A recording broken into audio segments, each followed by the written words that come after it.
Welcome to VSB News Online for Thursday, November 13th. I'm Peter Cattell. The efforts of the Bermuda Tourism Authority over the past 7 months to revitalize tourism have been blunted in some respects by the fact that many of the long-term contracts inherited by the authority are out of date and unworkable. But, says CEO Bill Hanbury, the situation is about to change. Some of these contracts have multi-year contracts, and as you know, the tourism industry is in a very rapid era of change, and some of these contracts really reflect old transactions and old channels of how marketing is done by destination marketing organizations like Bermuda Tourism. So we'll be glad when they're over, and we're not hiding behind the fact that we have these contracts, but they're coming to an end December 31 on several of these contracts, and it's good for us that it is, because we are now going to use some more innovative entrepreneurial types of mediums to express our message to the global audience. You made the point that you've been given $26 million to do what was being done for over 40 million in the old days. Yeah, the reality is we have significantly less money than government provided to tourism in the past. We're not going to be deterred by that, by the way. We believe that that's enough money to do what needs to be done. We're going to spend it economically. We're going to spend it smartly, and we think at the end of the day we're going to be more effective with less money than we ever have been in the past. And is that going to be a strain if you go into new initiatives? This budget is a budget that we believe is enough money for us to do what needs to be done. We think that government is expending significant resources to promote and support the Tourism Authority, and those numbers are what they are, and we're going to do the best we possibly can with those numbers. When you meet with all these airlines, apparently that's a major issue coming up in the fall. What will you ask for? Yeah, the airlines are an interesting partner, by the way. They are a critical partner to us. They're a partner that we have to have at the table if we're going to be successful. We've engaged them in a new way that was not previously accomplished, where we're asking them to partner with us around marketing resources. So if we're going to spend $1, we want the airlines to spend $1 with us. And they've been very responsive and very supportive of that approach. So I know in 2015 we have a couple $1 million that are budgeted to airline promotions and airline activities, and we're assuming that we're going to get $2 million from them also in order to support Bermuda as a great destination. That's across the board, is it? It is. Canada, America, England? It's British Airways, Air Canada, American, United, our good partners at Delta, JetBlue. They're all part of that equation. She's been described as a legal pit bull, the likes of Anne Cartwright-Decuto, but the One Bermuda Alliance candidate in constituency 33, Sands South, Georgia Marshall, says she equally represents both genders. The newcomer to politics and a specialist in matrimonial law debunks another fallacy, that the constituency she has chosen to run in is a safe Progressive Labour Party seat. In my practice, I represent equally men and women. I think it's a fallacy that I represent only women. That's just not true. And I think that men and women going through a divorce or a relationship breakdown have the same types of issues.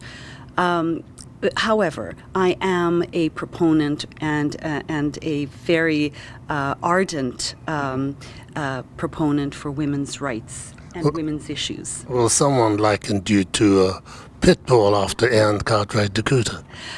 Well, you know, I'm tenacious. There can be no doubt about it. When I set my mind to doing something, I give it my all, and I try very hard not to fail in my endeavor. And, you know, I've been lucky throughout my lifetime. I've not failed in any of my endeavors. Does it trouble you that Sands South is considered a PLP stronghold?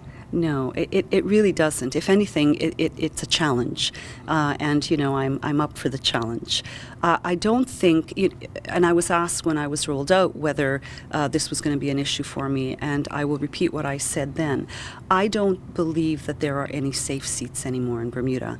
I think Bermudians all want to ensure that their representative is going to listen to them, is going to be the spokesperson for them in Parliament, and is going to be somebody that works for them to solve the issues that relate to the constituency and to the country at large. Not just rhetoric, action.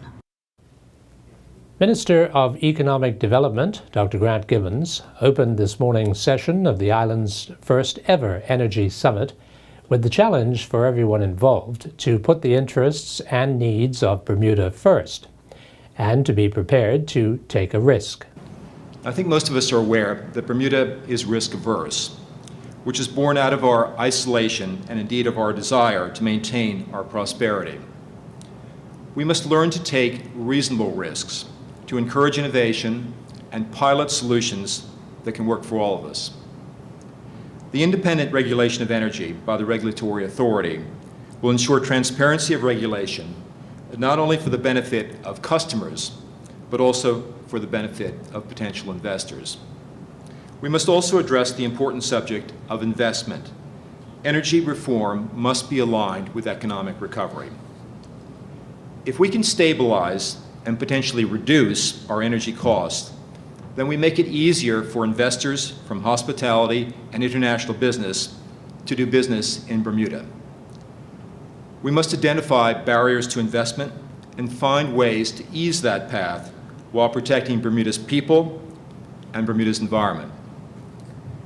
We must establish incentives for conservation and efficiency, both for the consumer and for the power producers, so that we make the best use of our resources, whether they be indigenous or imported. The reality for Bermuda right now is that more than $100 million leaves our shores every year to purchase the fuels we need. If even 10% of that stays within the local economy, the community would surely benefit. Finding ways to use energy more efficiently must figure more strongly in our energy plan, with actual measures and incentives in place so that we achieve our conservation goals. As we go forward, we must recognize that in all facets of energy, there is no single solution. Natural gas will not be the technology that suddenly solves all our problems.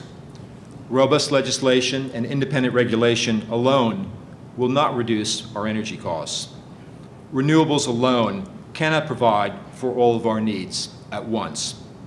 Using less and controlling our demand are not enough. So as we open this summit, it is my hope that we come away with a clear understanding that the best energy policies and the best legislative framework for Bermuda's energy future can only be arrived at through our continued and open collaborative efforts. The Argus Group announced today that the no-claims discount scale will not be reduced for bike and car policy holders who have filed a valid claim for damage caused by windstorm during Tropical Storm Faye and Hurricane Gonzalo. Argus will also extend the opportunity for existing bike and car insurance customers to enjoy their current rates when they renew, even if they have filed claims related to either of the recent storms. In addition, Argus is extending this offer to applicants who wish to bring their car or bike insurance to Argus for the first time. The maximum no-claims discount at Argus is 65%, and until this announcement, if there is a claim, the discount is reduced to 50% at renewal. This standard discount reduction is what is being waived. Inspired by the overseas astonishment at the speed at which Bermuda got back to normal after the visits of Tropical Storm Faye and Hurricane Gonzalo, the Bermuda Tourism Authority has produced a video that it will launch on all of its social networks next week, praising everyone who was involved. CEO Bill Hanbury talks about the initiative with VSB News' Brian Darby. We think this is a great video. You'll have to judge for yourselves when you see it, but we're very, very excited about it, and we want to be thankful to our frontline employees, civil servants, labor unions. Those are the folks that are really pulling the weight for Bermuda every day, and they need to be thanked. So it would have gone across the world in various forms and that one. It'll be in all our social media channels, and particularly on our website, on YouTube, whatever social media channel we may have, and we have many of them. It'll be initiated throughout those. And our friends at the Weather Channel might appreciate seeing that too. I think they would. The Weather Channel, by the way, did us a favor during the storms. They were very fair, they were very accurate, and we got really good press from being able to quickly respond, quickly clean up, and it's standard operating procedure for Bermuda to just bounce back from a storm like this. Now, that's going to hurt the fourth quarter, isn't it? It is. October's going to be down about 25% because of the storm, and it ends up what we thought was going to be a flat or a little bit up year in 2014 is probably now going to be a down year for us, and that's regrettable, but it is what it is, and we've just got to redouble our efforts to make 2015 a great year for us. The Barbados Association of Bermuda will be celebrating the 48th year of their country's independence throughout the month of November, starting with a church service on the 1st, a karaoke concert tonight at the Spring Garden restaurant, and adding a health fair on Saturday at the Cathedral Hall, and closing with a black tie dinner and ball at the RHADC on the 29th. Among the organizers is Dawson Dates, who came here 29 years ago, but still has a warm spot in his heart for Barbados. Dawson, this is an interesting time for your association that's almost 50 years old. Yes. And you are thriving, business membership up, and doing things that show how vibrant the relationship is between the West Indies and Bermuda. But the Barbadian Association seems to have a lot more zest than most. Why is that? Yeah, well, the Barbados Association, we have some new members who have recently come on board. And the executive is a very vibrant executive, as you alluded to. And they're keen to see a lot done in terms of the way we celebrate independence. In times gone by, what we would have done was to have independence dinner, and that was it. But this year around, and I think from last year as well, they also start to incorporate a whole lot more of our cultural events that you would normally see in Barbados, and they actually put them into place here in Bermuda. So we have a whole month long of events instead of just that celebration of the independence We're in the dinner. middle of that. Yes, we are in the middle of it now, as we are just about coming up to mid-month, the 13th. And as a matter of fact, there is an event today, and one which would be rather captivating. It is a karaoke event competition, because there will be prizes given to some of the best performers, best singers, because generally the best singer is not normally the best performer. And now we turn to Earl Baisden for today's sports report. Welcome to VSB Sports. I'm Earl Baisden. Bermuda's flag was raised, signaling the start of the Central American and Caribbean CAC Games in Veracruz, Mexico last evening. The game's opening ceremony is scheduled to take place in the coming days, but the flag-raising ceremony is to recognize member countries taking part in the games. Last evening at the National Sports Center, the World Rugby Classic continued with semi-final action. In the plate semi-final opener, Italy advanced to the final with a 14-7 win over the United States of America. The opener saw United States dominate for long periods. However, two mistakes cost them a spot in the plate final. Luca Martin went over for an Italy try with only 3:25 remaining on the clock in the first half. This after intercepting a pass. Ramiro Paz kicked the conversion, earning Italy the 7-0 lead. Martis Goosen went over for a try 3 minutes into the second half, and Paz kicked the conversion to double the Italy lead. The United States of America did claw their way back into the match with a try from Jonathan Gray, with Leif Gibson kicking the conversion to make it 14-7. Neither team could score again as Italy advanced to the plate final. The Classic Lions then advanced to the Classic Final with a 13-7 win over the defending champions, South Africa. It was the defending champions who got on the scoreboard first with a try from Jake Boer. Reinhard Gerber kicked the conversion, making the score 7-0. The Lions looked to claw their way back into the game in the second half, and they did just that when Chris Forty went over for a try, and then Dan Parks kicked the conversion to tie the match at 7-7. Midway through the second half, Parks put the Classic Lions ahead 10-7 when he kicked a penalty. Parks would add another penalty to make the score 13-7, thus defeating the defending champions. Jamal Woolridge and Santwali Woolridge have put the final touches on their preparations for the upcoming 7th Sanda World Cup in Indonesia. Jamal Woolridge is ranked second in the men's 90-kilogram division, while Santwali Woolridge will compete in the men's 70-kilogram division. President of the Bermuda Senshal Association, Garen Bukasin, says that both fighters are prepared for the upcoming event. Jamal Woolridge, who received an automatic qualifying spot based on the criteria of the top 4 qualifying places, is currently in Canada finishing up his last bit of training before we head over to Jakarta. He will be facing athletes from Russia, Egypt, and Sweden, and he appears to be fully recovered from a slight back injury. That he's fit, strong, and raring to go. Santwali Woolridge, who was offered a spot by the International Wushu Federation based on his 5th place performance at last year's World Championships, in addition to his gold medal performance at the Pan American Championships in Costa Rica.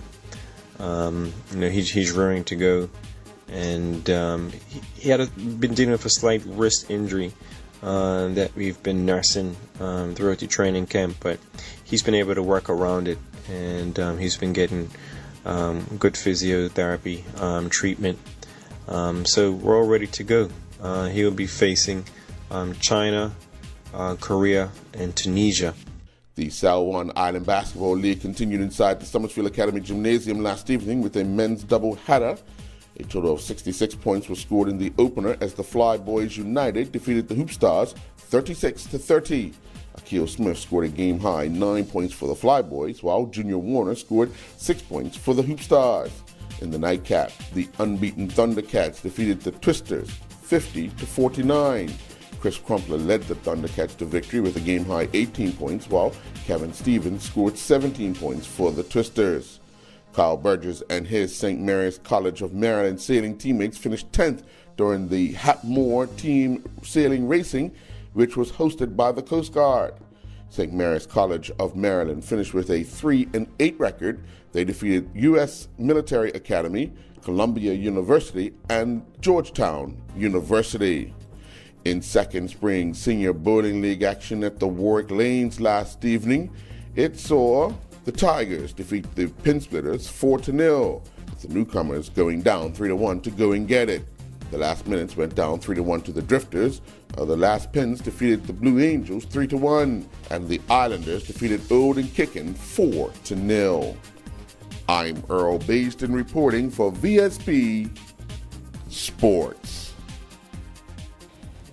Thanks for watching VSB News Online for Thursday, November 13th. I'm Peter Cattell.